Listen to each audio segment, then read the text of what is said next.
Welcome to our guide on how to unblock someone on Roblox using your PC, especially with the latest updates. Whether you've had a change of heart or just want to give someone another chance, the process is straightforward. Let's get started.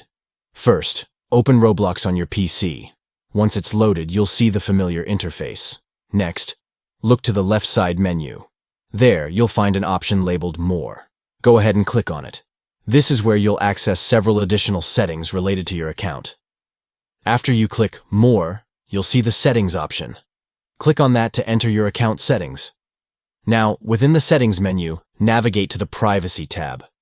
This section allows you to manage who can interact with you on Roblox, including blocking or unblocking users. Once you're in the Privacy section, scroll down until you see the Blocked Users option. This will show you a list of all the users you've previously blocked.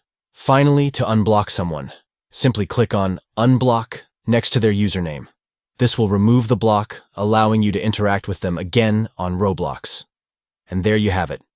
In just a few simple steps, you've successfully unblocked a user on Roblox.